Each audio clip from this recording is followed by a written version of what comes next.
سیدہ فاطمہ الزہرا بہت عرصے تک ہر جمعے کے روز سیدنا امیر حمزہ رضی اللہ تعالیٰ عنہ کی قبر پر جاتی اور اس کی جو کوئی صفائی ستھرائی کی ضرورت ہوتی وہ کرتی۔ اس سے ایک تو محرم کی قبر پر جانا ثابت ہوا،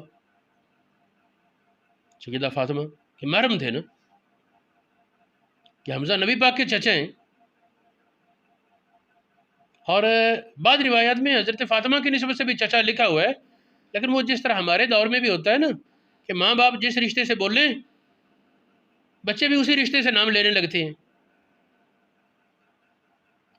کئی بچوں کا معاملہ ہوتا ہے کہ اگر جب ان کی خالہ آئے، خالہ کے بیٹے ان کی ماں کو خالہ خالہ بولتے ہیں تو اس کے اپنے بچے بھی لگ پڑتے ہیں اس کو خالہ خالہ کہنے،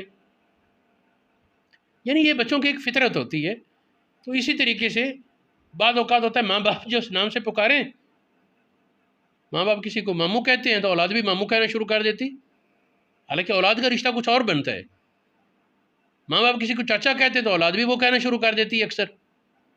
اس طرح بھی ممکن ہے کہ حضرت فاطمہ کے لیے وہ اماں ہا کا لفظ، چچے کا لفظ آیا ہو۔ بل یہ مستدرک امام حاکم میں موجود ہے، صحیح السند 1396 نمبر حدیث ہے۔ اس طرح انصاب الاشراف بلازری میں موجود ہے، طبقات ابن سعد میں موجود ہے، نوادر الاصول حکیم ترمذی میں موجود ہے، وفاء الوفا، خلاصۃ الوفا، تمہید ابن عبد البر، مصنف عبد الرزاق وغیرہ میں موجود ہے۔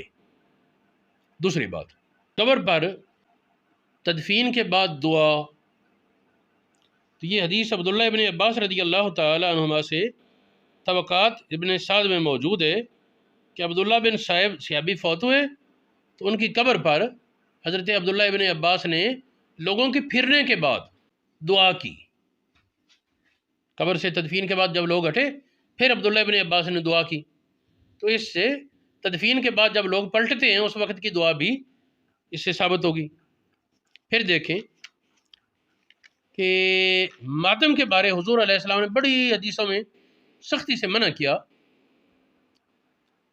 تو پہلے اسلام میں ماتم منع نہیں تھا، ماتم کی حرمت یہ جنگ احد کے بعد ہوئی، اور اس پر میں تفصیل سے کسی وقت بیان الگ ریکارڈ کراؤں گا۔